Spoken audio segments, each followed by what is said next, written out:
Ola, que tal, como están? Benvidos un día máis ao Faladoiro. Comezamos, como sempre, con saúdos a todos os que nos seguen a través de Correo Televisión e a través do canal 27 Barbanza e os que nos escoitan a través de Radio Obradoiro. Hoxe temos unha morea de asuntos que comentar, comezando pola imputación do alcalde de Lugo na operación Pokémon. Dixo xa López Orozco que non vai dimitir e que o alcalde que non ten dúas imputacións o ano non é un bo alcalde. Ten que declarar o rexedor ante a xuíza este xoves, que é xusto o día que se van presentar as memorias políticas de Emilio Pérez Touriño. Entre outras cousas, como lles contamos estes días, apunta o expresidente da Xunta que perderon as eleccións porque o aparato do seu partido preferiu debilitalo antes que traballar para gañar eses comicios. Bueno, falaremos de todo isto, tamén do arranque da legislatura en Galicia, por suposto, das eleccións catalanas do vindeiro domingo, todo en vésperas de que se cumpra o primeiro aniversario das eleccións xerais que lle deron a vitoria, que lle deron o goberno a Mariano Rajoy. Hoxe sentan connosco a mesa do Faladoiro José López Campos, que é alcalde da Estrada do Partido Popular. Que tal? Benvido, alcalde. E os xornalistas Javier Carnota. Que tal, Javier? Hola. E José Castro. Benvido, Pepe, un día máis. Hola. Bueno, dicía eu que temos que empezar falando da operación Pokémon. O alcalde de Lugo, imputado por cohecho, por tráfico de influencias, asegura que non vai dimitir. Iso é na parte política. Na xudicial ten que prestar declaración este xoves ante a xuíza que leva ese caso, no que hai xa moitos imputados, outro exalcalde xa, o de Ourense, entre eles. O que non sabemos é o que vai pasar co seu socio de goberno, co BNG, non? Dende a executiva do bloque, pois decían que se non hai dimisión deixarán o goberno, pero parece que o partido a nivel local, o BNG de Lugo, di que a decisión a tomará en todo caso a Asamblea de Militantes. Bueno, eu pídovos unha reflexión sobre este asunto, sobre esta nova volta de torca, se esta expresión non é moi adecuada, pero bueno, este novo xiro na operación Pokémon. Por exemplo, a Pepe, que xa temos falado deste asunto varias veces na mesa. Pois eu creo que acabas de resumilo ti perfectamente con dúas palabras. Hai un aspecto político da situación, que a postura, como queda o goberno de Lugo, o goberno municipal. El queda con 8 concelleiros, me parece, o PP ten 13, e o bloque 6. Entón, a partir de aí, a ver como goberna, el dixo que iba a gobernar, pero a ver como pode gobernar, se é posible a gobernanza da cidade de Lugo, estando en minoría, como quedou o alcalde. Este é o aspecto político. Eu non sei o que vai a fazer o bloque, pero en línea de coherencia, o bloque debe quitarlle o seu apoio. Eu creo que o voceiro nacional dixo que iban a quitar o apoio ao alcalde, non que iban a deixar de apoiarlo. E outro é o aspecto xudicial, que está imputado. O imputado non quere dicir que sea culpable de nada. Quere dicir que o van a chamar, que hai indicios de algunhas historias por aí, que a xuíza vai non a chamar a declarar o próximo xoves. Eu creo que debemos esperar razonablemente hasta o próximo xoves a ver que pasa despois de que el declare ante a xuíza. Outra cousa é preguntarnos se debe dimitir ou non. Eu pregunto xo a ti. Neste sentido, creo que a postura do Partido Socialista con respecto ao alcalde de Ourense foi clara e contundente, e prácticamente obligarnos a dimitir. Eu creo tamén que o señor alcalde de Lugo debía tomar o mismo camiño co seu colega de Ourense, non? Sin que eso implique que sexa culpable de nada. A presunción de inocencia ata o final.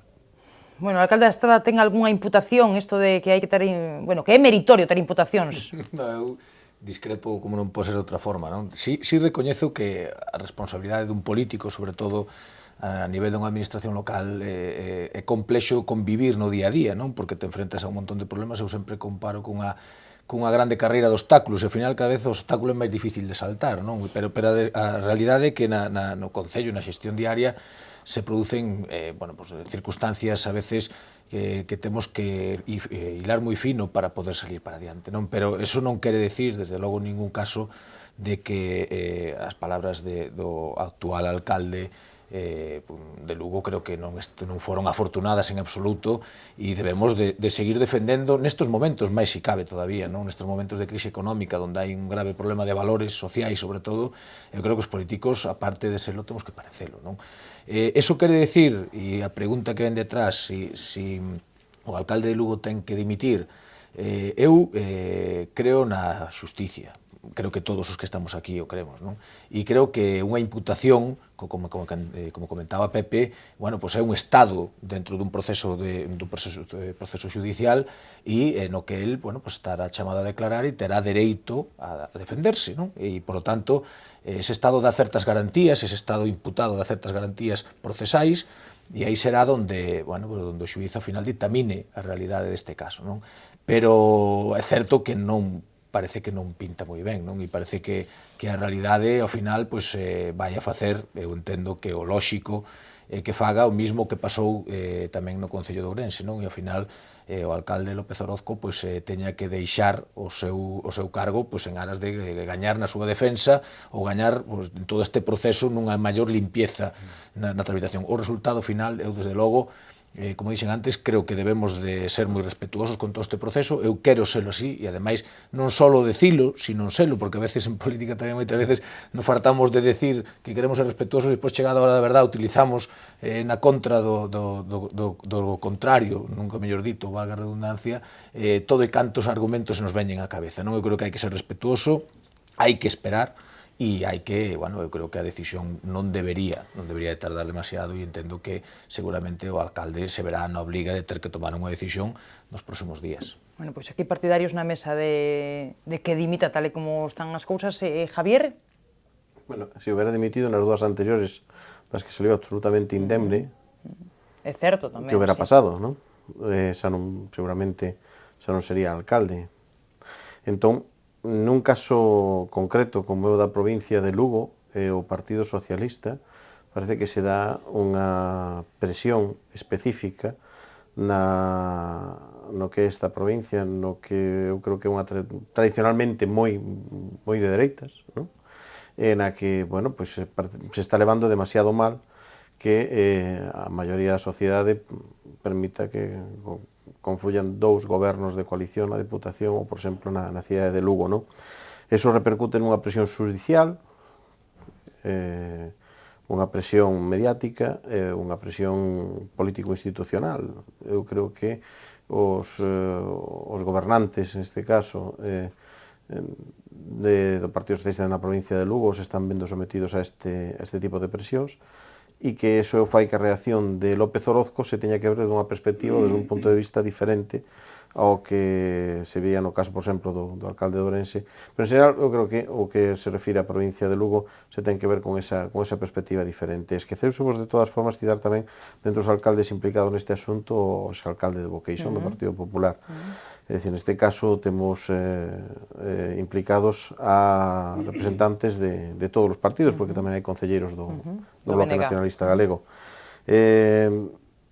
Eso que decía, sobre todo, eu creo que o principal neste caso é saber, en xeral, apartando deste caso, deben dimitir os alcaldes ou non deben dimitir os alcaldes? Pois eu teño casos específicos en que creo que incluso é necesario que non o fagan. Poño, por exemplo, os casos dos alcaldes que teñen que, ou saben que rozan as leis na defensa, por exemplo, do seu plan xeral, ou na defensa dos intereses do seu concello contra determinadas actuacións de outras administracións. Pensa que a administración local está sempre implicada, por exemplo, con resto de administracións, porque se poñemos nunha estrutura piramidal, o alcalde sabe ben, toca a parte de baixo, pero tamén lle toca a parte máis ancha. Entonces ten que levar de todo, enfréntanse e ten que compartir e dialogar con todas o resto de administracións do Estado, non? Bueno, pois se en algún caso os intereses que eles teñen que defender contrastan e compiten e están nesa delgada línea vermella que poden facelos incurrir en algún momento nunha ilegalidade deste tipo, non? Pois eu creo que en ese caso a propia cidadanía yo pode despois avalar unha vez que pase ese proceso que normalmente suele acabar con unha sentencia de inhabilitación durante un tempo determinado, non? Eu creo que hai que loitar hasta ese punto. Non sei, digo que non é aplicable neste caso as imputacións que se fan sobre Orozco, pero tamén digo no seu caso que houve imputacións moi semellantes das que xa evidentemente despois quedou claro que non tiña ningún tipo de participación. De todas formas, Javier, eu non facería unha lectura dos feitos e da imputación do alcalde de Lugo como ti acabas de facer, de que Lugo é unha cidade, unha provincia de dereitas, leva moi mal que este gobernada por un goberno de coalición de esquerdas, do PSOE e do BOque. Eu creo que eso non ten absolutamente nada que ver. Pensa que hai 33 imputados neste caso, 33. O alcalde de Lugo creo que é o número 33. Pero aparte deso temos o caso das multas, o caso da prostitución, o caso campeón, é dicir, en Lugo está pasando algo.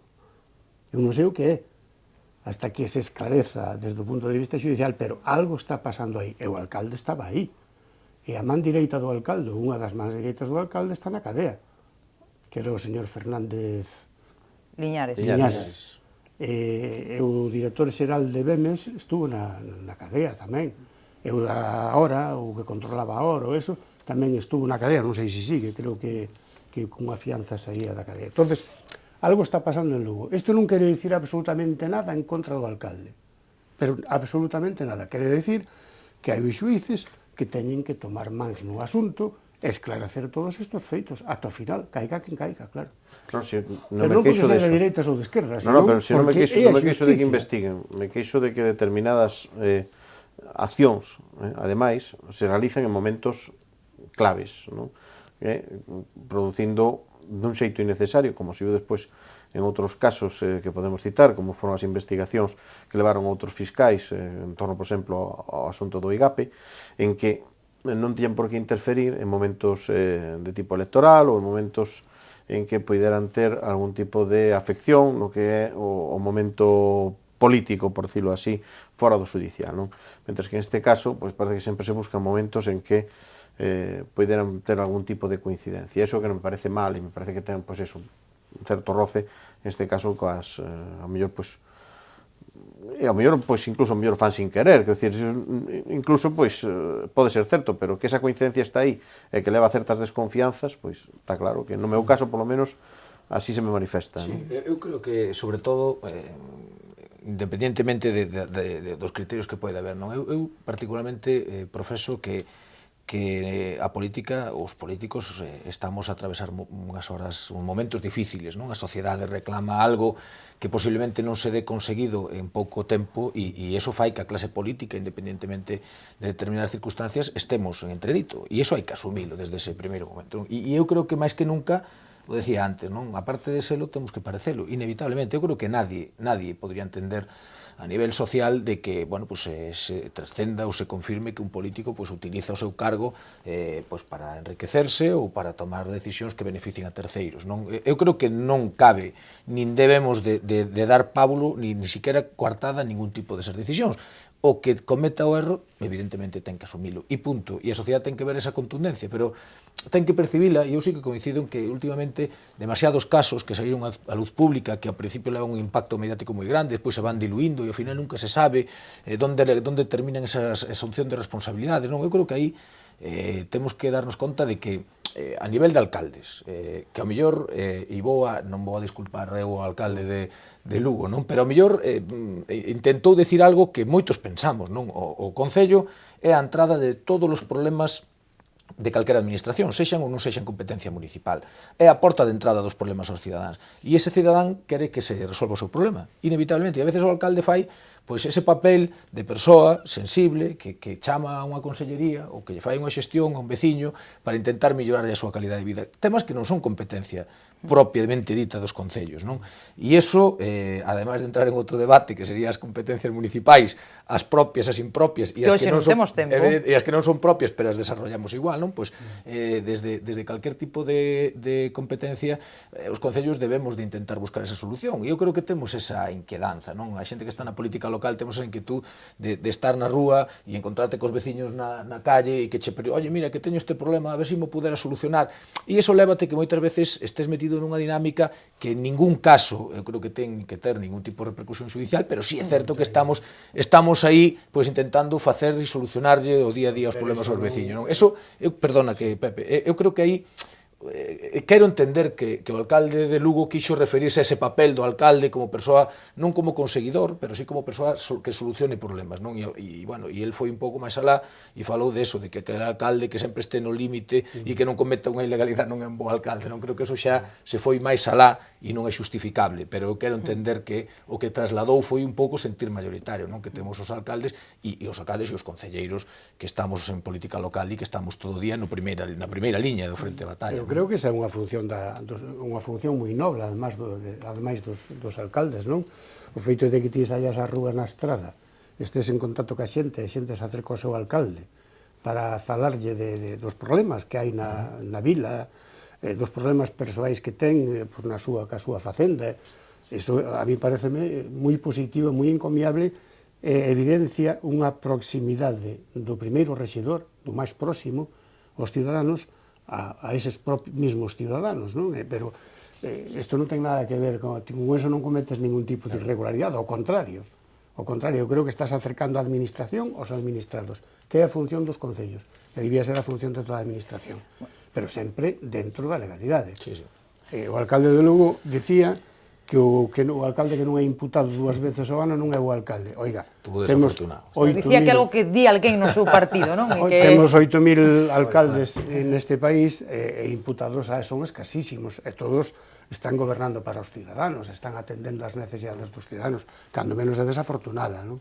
Non sei se Javi quer apuntar algo, se non seguimos, porque eu estou preocupada polo tempo, porque temos moitas cousas que comentar e eu quería falar, o xoves declara o alcalde de Lugo ante a xuíza que leva o caso da investigación da Operación Pokémon, e o xoves preséntanse as memorias políticas de Emilio Pérez Touriño, nas que se despacha a gusto, e polo avance que puidemos ver estes días, non? Pois nos fala de por que cree que se perderon as eleccións, porque perdeu o bipartito as eleccións, e el achaca tamén esa derrota electoral pois a un golpe de man do aparato do seu partido, non? Que preferiu debilitalo antes que traballar para gañar eses comicios, e a iso cree que responde que non se lle dera réplica a aquelas descualificacións durante a campaña cara a figura do candidato, non? Fala de que foi un erro, un dos máis graves, permitir a entrada de Ricardo Varela e de Pachi Vázquez no executivo, fala das diferenzas co BNG, en fin, unha chea de cousas, de Pachi Vázquez en particular, de que puido ver o ambicioso, desleal, o sectario que era, en fin.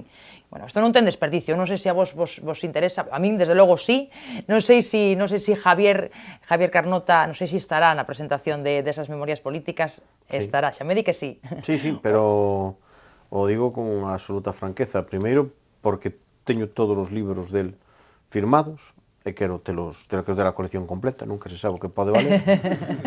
E segundo, porque eu creo que vai ter un importante atractivo saber que hai un período de 4 ou 5 días entre a presentación de 4, supoño que quisera conseguirlo antes tamén lo podría conseguir, é dicir, que entre 4 e 7 días para ler ese libro, vos estará a expectativa de tanto das presencias como das ausencias. Efectivamente, entonces eu creo que é fundamental un sitio onde esta semana hai que estar, non? Solamente, aunque sea non só por prestar apoio a unha persoa que coñezo e respeto, pero tamén por esta circunstancia de que a verdade é que ten un certo morbo xornalístico, por riba da media, incluso. Ten moito morbo xornalístico, pero eu quería preguntarche, polo que puidemos ver, non, que nos conta ese libro, que che parece a ti? Home, eu creo que sempre é inevitable que cando se fa unhas memorias haxa un componente de perspectiva sesgada, a perspectiva do que as escribe, non? Eso é importante, hai que saber leelo cando se fai como seguramente pasa con a maioría dos libros de historia, non? Sempre se dedica a historias que vimos vencedores, etcétera, non? Sempre hai un sesgo do que a relata. Ben, é certo que é protagonista daqueles mesmos feitos, co cual é seguramente unha visión onde conta con datos de primeira man que ofrecerá a todos, e respecto ao que podo opinar dos seus compañeiros, tamén hai que decir que é unha competencia que se arroga o presidente da Xunta de escoller os seus conselleiros, é dicir, tampouco debe en ningún momento eu creo que facer deixación da súa responsabilidade de telos escollido. Cedeu as presións, Tiel, cedeu a presións. Bueno, pois non debe un gobernante ceder a ese tipo de presións, sobre todo se despois nos levan estas consecuencias das que fala el no libro. En ese sentido, creo que el tamén debería asumir a súa parte de culpa, pero despois o que se pode ver máis alá daquelas imputacións que fai directamente a compañeiros de partido que el tivo na executiva e que tivo despois no propio goberno, está o feito de que eu creo que cando fala de que esos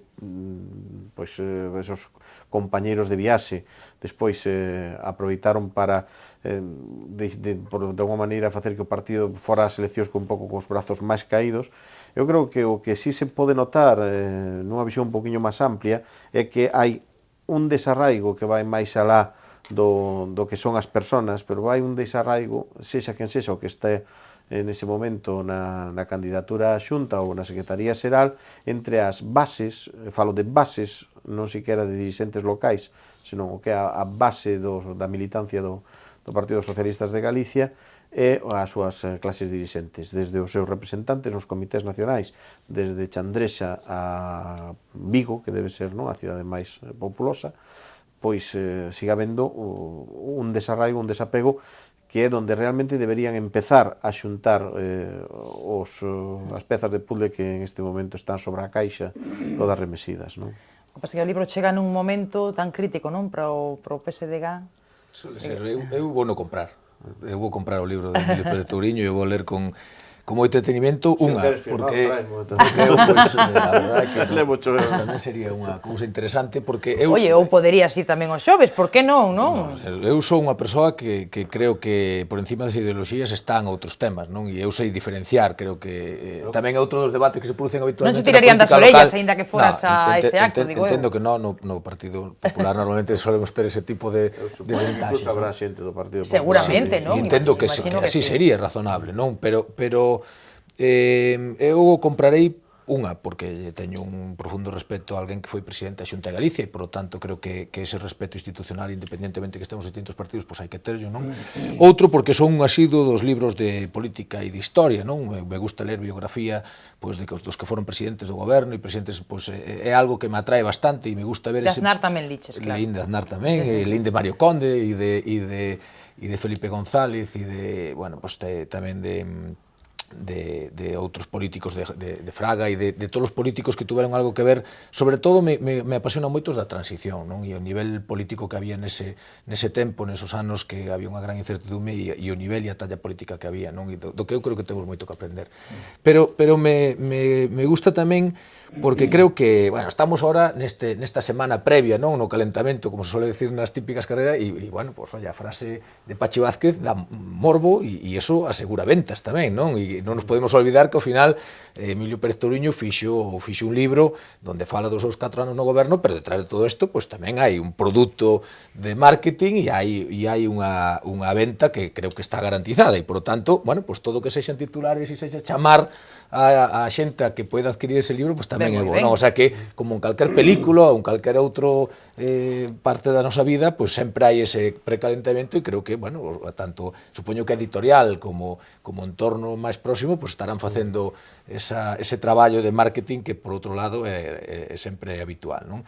E despois que eu creo que os políticos temos ese síndrome a veces cando temos altas responsabilidades que no momento parece que estamos algo cegaos, non? Ca nosa xestión, co noso día a día, intentando solucionar os problemas cada un a súa maneira, non? Pero nesa voráxine diaria de que prácticamente os días parecen semanas, e semanas meses, e os meses anos, e pasa unha legislatura e cando te das conta non fuches capaz de, estuveches no tsunami, nesa tormenta diaria, que non fuches capaz ni de ter un momento para pensar, non? Ni para pararte a reflexionar determinados temas. E solemos ter esa visión transparente e lúcida cando rematamos as nosas responsabilidades, temos o noso tempo de lecer e de tranquilidade e empezamos a valorar e a pensar todo o que pasou, non? Durante os 4 anos.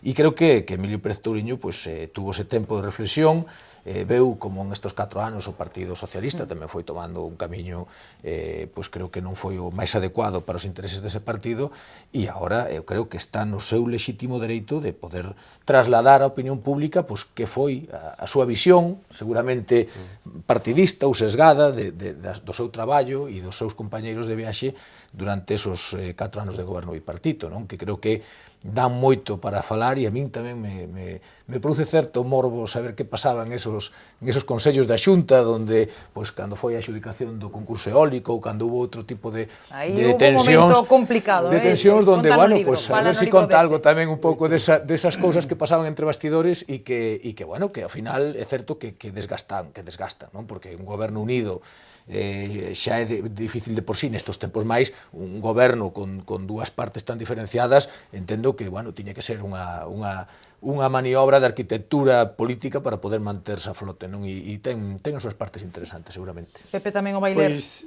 seguramente o lerei, pero tampouco teño demasiado interés por lelo, non? Nin o del, nin o de outros políticos, porque son visións moi sesgadas da realidade, non? Eu aprecio como alcalde da Estrada ao expresidente Touriño por ter sido este presidente da Xunta de Galicia, non? Neste sentido, mereceme todo o respeto e todo o aprecio, porque foi, digamos, o primeiro magistrado deste país. Pero as memorias, ou como se chamen o libro, dame certa pena, porque eu no libro, contrariamente ao que ve moita xente, todas estas intrigas palaciegas entre conselleiros, o presidente, directores, xerais e demais, eu que vexo manifiestamente, digo con pena, é unha incompetencia xerencial manifiesta por parte do presidente Touriño. O mellor non o dixo ninguén, non sei se o dixo ou non o dixo. Pero cando o presidente Touriño, o expresidente, di que estuvo a punto de cesar a Fernando Blanco polo caso das eólicas, eso non debe dicilo, tiña que habelo cesado, sin máis. Igual que tiña que cesar a Pachi Vázquez, se é que lle estaba facendo a cama no seu día en contra do discurso que el predicaba non só xa como presidente da Xunta, sino como secretario xeral do partido. Dirixir é decidir, é tomar un rumbo, tomar unha decisión. Dirixir a Xunta, supoño que a alcaldía tamén, é marcarse unha dirección, uns obxectivos e camiñar nesa dirección. E, indudablemente, hai que remover todos os obstáculos que se interpoñan en esa dirección. Si se trata de personas, educada e correctamente, pero removelas, quitalas de aí para que non che impidan, non sea un obstáculo para que te chegues a onde tens que chegar en beneficio do povo. Eu creo que isto o presidente Touriño non o soubo facer. Que non lle bota culpa a Pachi Vázquez nin a Ricardo Varela, que seguramente teñen algo de culpa, o aparato do partido, pero parte da culpa ten el, primeiro, por estar ao frente de dous gobernos. El, seguramente, ao longo da legislatura, tiña que cesar a Quintana en algunha ocasión, para ser o presidente. Porque non estaba xugando a favor de corriente na dirección da Xunta de Galicia. Esa imaxe de dous gobernos foi a imaxe que levou ao traste a renovación do mandato na Xunta de Galicia, desde o meu punto de vista. E sinto dicilo, pero eu creo que, máis que unhas memorias de intrigas palaciegas, son unha mostra da incompetencia ao frente da presidenta da Xunta do presidente Touriño. En 30 segundos, que teño pouco tempo. Sí, solo porque, como colofón, suscribindo o que di Pepe, ese é o drama do PSDG. O drama que o PSDG é sentirse algunha vez partido con posibilidades hexemónicas en Galicia, sin muletas, que as muletas poden ser necesarias nun momento determinado. Eu creo que desde o punto de vista do xogo das maiorías sí que se ten que dar gobernos de coalición, pero sempre desde a perspectiva que debe ter un partido como socialista, non? Na representatividade que teñen os partidos en España, de ser o que gane hexemónicamente o seu adversario, que é o Partido Popular, e gobernar incluso en solitario.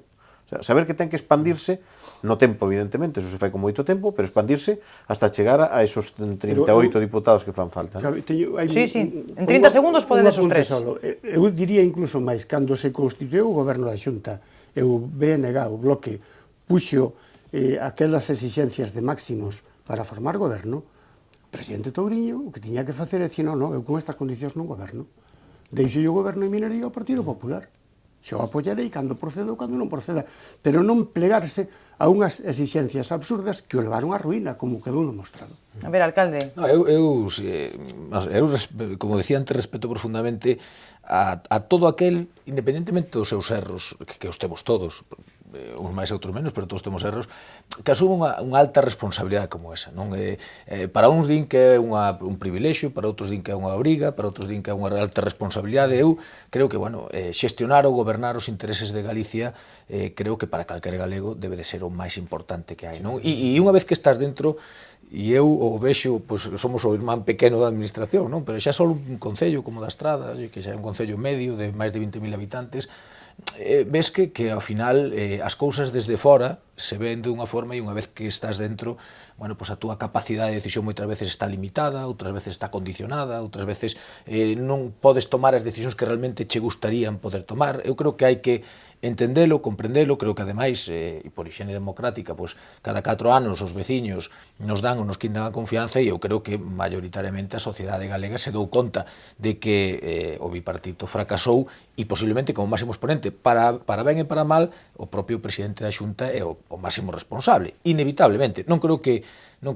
Touriño, e lerei as memorias e como penso estar máis veces aquí, o falaremos, Pepe, non creo que ele seguramente teña que asumir a súa parte de responsabilidade en todo este tema e non creo que o eluda tampouco e se dará conta de que, oye, el como máximo responsable non tomou as decisións acertadas, pero lamenta non haber tomado esas decisións, por exemplo, ojalá houbera feito caso a Antón Louro, un tío que todavía está en activo. E depois outro tema que é moi habitual tamén, e remato, o círculo o circo e o círculo que hai ao redor dos presidentes e dos alcaldes e das persoas que teñen relación, aí está o problema, moitas veces nos fan veces perder moitas veces o contacto ca realidade e o que falaba Pepe, non, o estar co veciño e escoitar a crítica, porque que alguén nos critique non quere decir que despois non vaya a exercer o seu dereito ao voto, non poida darche confianza, pero quere que escoites esa crítica e quere que seas sensible a esa realidade, non? Teñen que dicirlle a moitos dirixentes ir un detrás como iban con aquel senador Romano, acórdate que eres mortal. Pero aí, o comentaba Javier moi ben, aí seguramente se lamentará de non haber feito aquel caso ao crítico que a veces pensas que cho está facendo por molestarte e que realmente quen che está dicindo a realidade, non? E non perder esa referencia, eu creo que é moi importante. Neste sentido, son moi interesantes as memorias de Adriano de Margalillo Cenar, vindo a conto que veñen agora das memorias de Touriño, non? Pero moi ilustrativas tamén, que dan idea daquela realidade que ela imaginou. É que pasamos da tábula de cera ao iPad, pero a política é a mesma. Bueno, e agora pasamos á publicidade, que temos que facer un pequeno descanso no faladoiro, volvemos de contado con máis asuntos de actualidade.